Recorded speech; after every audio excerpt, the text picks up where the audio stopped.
So guys, Harass TV crew members have reacted to a video where a female military officer who has been discharged has come out to raise alarm on how her benefits have been withheld because she refused to sleep with some of the senior officers. So guys, wonders shall never end in the Nigerian army. One might be wondering if this is the reason why we are overtaken by insecurity, because guess what? The attention of the people who have been given the mandate to protect Nigerians, the attention has been distracted, and that is why we are into the mess we are into. I'm just going to allow you now to take a look at this video where, you know, there've been a lot of reactions as a result of this video that this lady posted. She says she's supposed to have posted this video before now, but many people prevented her. But as it stands now, she has no option, and that is why she has decided to go public. Take your time, watch this video, let me know your thoughts in the comment section below. Please don't forget to subscribe and turn on the bell notification. Now take a look. A woman identifying herself as Corporal Miriam Agumba has made a passionate appeal to President Bola Ahmed Tinubu, the Chief of Army Staff, and the Chief of Defense Staff for intervention alleging sexual harassment, brutality, and threats to her life by senior army officers. In a video circulating on social media on Thursday, Corporal Agumba, who claims to have served the Nigerian army for 13 years, stated that she joined with her whole heart to serve the country, but has not had peace of mind since enlisting. She maintained that she has been victimized for refusing sexual advances from senior officers. Let's take a look. I am not a criminal. I've never been found wanting since I joined the army. I've been doing the work with my whole heart. Because of the frustration of officer wanting to sleep with me, wanting to do one or two with me, and if anytime they bring all those things I refuse, they will target arrogance. Lieutenant Colonel Salem, because I refused to sleep with him, he did not only give order for them to assault me and my child, my 3-year-old boy, he gave them order to lock me up. He did not only stop there. They still charge me for the assault. They still charge me that I escaped confinement, and then they rank me. Where is that thing being done? That you will assault a soldier, you will lock the soldier with a baby. After doing all those things, you still charge and they rank that soldier. Locking me 7 days after everything, without food, nothing, denying me access. I didn't know the whereabouts of my child throughout that 7 days in the Gadru. As an Igbo young lady, if you are not sleeping around with an officer, you will be suffering malice in Nigerian army. This is how they kept suffering us, intimidating us, maltreating us in Nigerian army. I got frustrated, I left. I hear they did not stop there. Let them leave me go. Let them let me go. Let them leave me alone. They said no. They kept threatening me. Now, my benefit of 30 years, they want to stop it. They want to revoke my certificate. They want to stop any benefit that is due to me. After I served Nigeria for 13 good years with my youth, I'm pleading for Mr. President of the Federal Republic of Nigeria for help. Please, if you are seeing this video, help me post this video. Ayo, this is not the first time allegations of sexual harassment have emerged from the Nigerian military. In January 2024, another female soldier, Ruth Ogunleye, made similar accusations against senior officers. She was subsequently arrested, investigated, and eventually discharged from service, with the army claiming that she had mental health issues. Corporal Ogumba's public appeal raises serious questions about accountability within the military and the mechanisms available for female soldiers to report abuse without facing retaliation. Ayo, we're seeing this incident again repeat itself.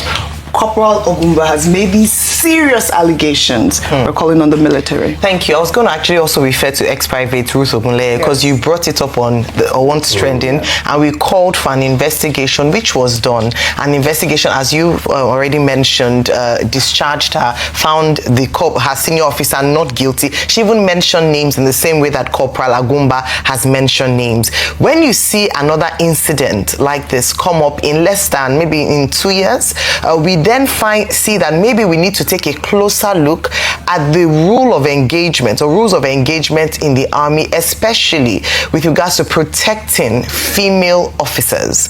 We need to investigate these claims by Corporal Agumba because it's very similar to a claim that was made recently around not just a particular person, but the culture of sexual harassment. And that's not a tag that the Nigerian military wants to have.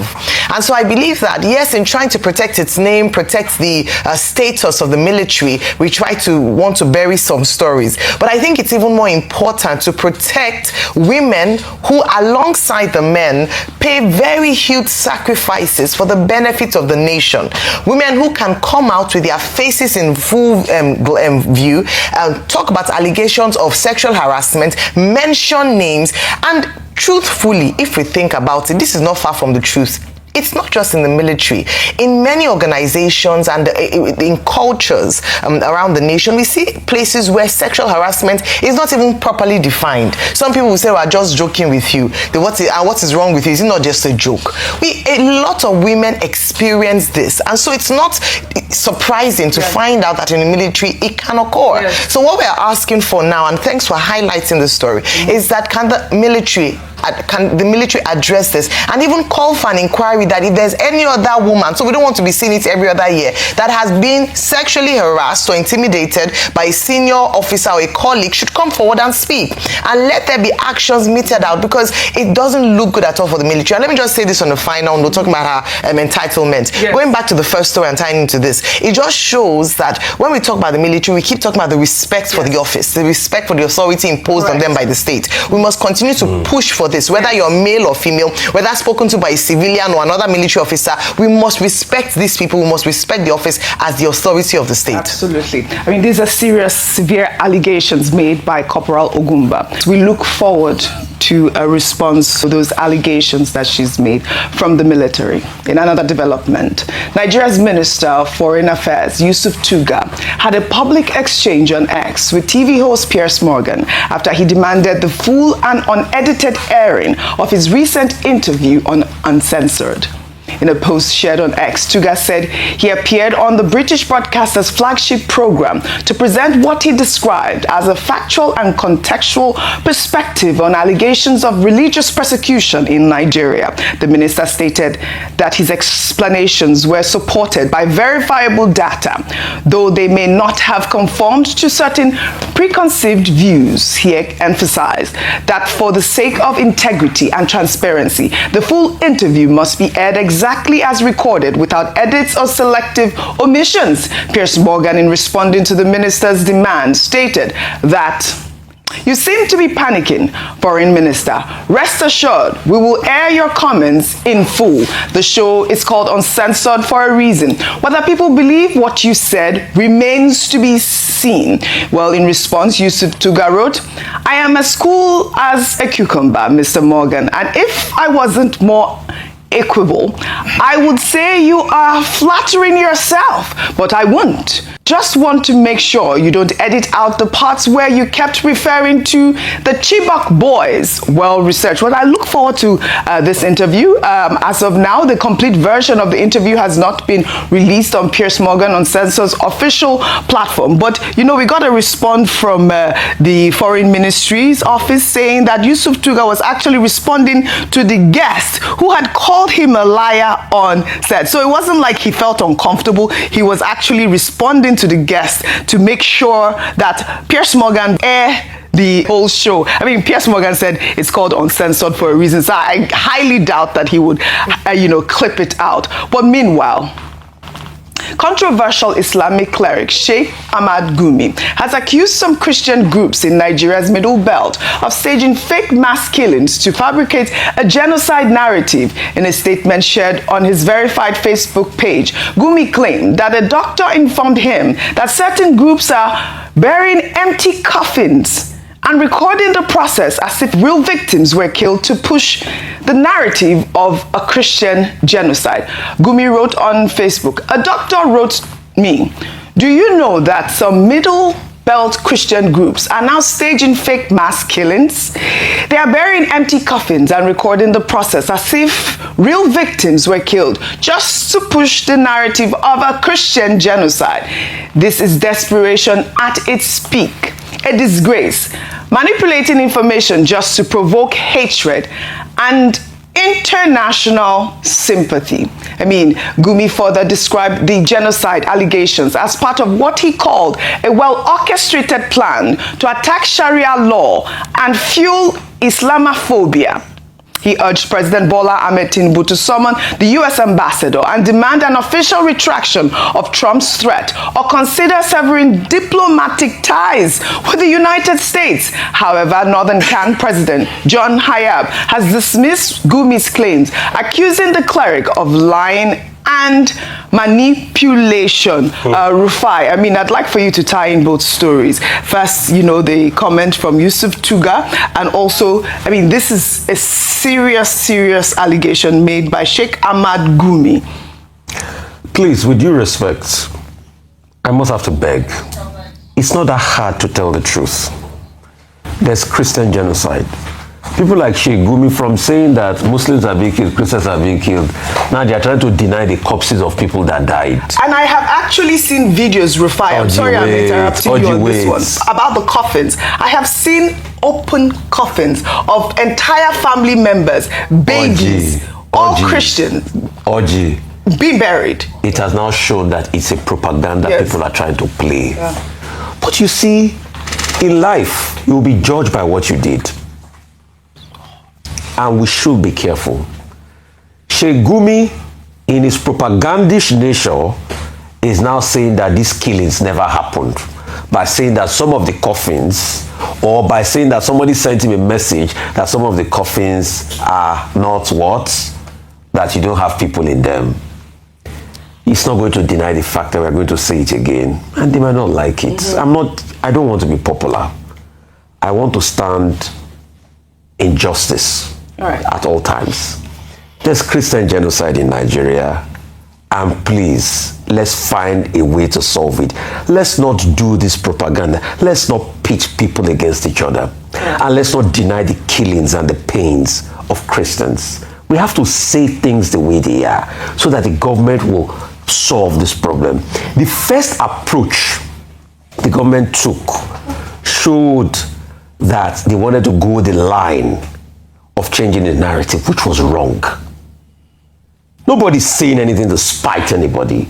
We are speaking the truth so that we can get action. Yes, absolutely. And Sheikh Gumi saying this, he's very bad and insightful. Really insightful. And I'm shocked that Sheikh Gumi is saying this. Nobody's talking back at him. Really? Government is not saying anything. We are just looking. All right. It's not fair. This is unfair, Dr. Bati, really unfair. I mean, I'd like to emphasize the point again that Professor Wole Soyinka made. You weren't here when we took the story where he talked about the fact that the people that are killing the Christians are Islamist extremists. They are not the regular Muslims, they are jihadists. And we have heard this over and over again. Unfortunately, I can't take your comment. I'd like to take this story so we can take, you know, our milestone as well. But, you know, we'll continue to follow up on the story, and, you know, we would expect some more sympathy from the federal government of Nigeria regarding this very sensitive issue. We'll take another story now. Ezra Olubi, the co-founder and chief technology officer of Nigerian fintech company Paystack, has come under intense scrutiny on X after his ex-partner, Max Obaye, made allegations of emotional manipulation against the tech executive, claiming he faked his sexual orientation during their relationship. The allegations quickly gained traction online, leading to the resurfacing of Olubi's old tweets from 2009 to 2013, the posts, which contained inappropriate content, including jokes about pedophilia and misogynistic remarks, drew widespread condemnation across social media, leading to the tech billionaire deactivating his X account. In one of his tweets, he pointedly encouraged child rape, and he wrote on X, "On a lighter note, I hear sex with a minor cures HIV. So, my HIV followers, help yourselves. Your neighbor's daughter isn't looking bad today." We are also learning that Paystack has suspended Olubi for these allegations of sexual misconduct involving a subordinate. They have also reportedly opened a formal investigation. Paystack is one of Africa's most celebrated fintech success stories. It was acquired by Stripe for over $200 million in 2020. Olubi was honored with OON, I believe. I mean, we have celebrated the founders of Paystack. I mean, when we see tech executives in this sort of situation engaging in, commentaries or conversations like this is really disheartening. Well, as an ordinarily conservative person, in matters like this, when I read the Olubi files, we have Epstein files in the United States. That's a good one. Files. We have Olubi files in Nigeria. The kind of prurience, the kind of shocking details of sexual perversion that I found in those tweets. I was shocked beyond words because the whole thing is about pedophilia, it's about sexual perversion, it's about, things that do not make sense. About the gentleman say you can cure HIV by sleeping with young girls, and not just young girls, those that are endowed, things like having sexual experience with a cat, and then, some details about a polycule community in Nigeria. A polycule community is where you have a polyamorous relationship, a kind of sexual evil commune, where people just engage in all kinds of sexual behavior. There's a law in Nigeria called Same-Sex Prohibition Act of 2015. Which is an existing law. I am not aware that law has been enforced far enough. So all of this is just very embarrassing. It raises questions, one, about family. Where is the role of family in this case? Those children who belong to what they call polycule, who are their parents? Who are the members of their family? Number two is that, look, when you go on the internet never forgets.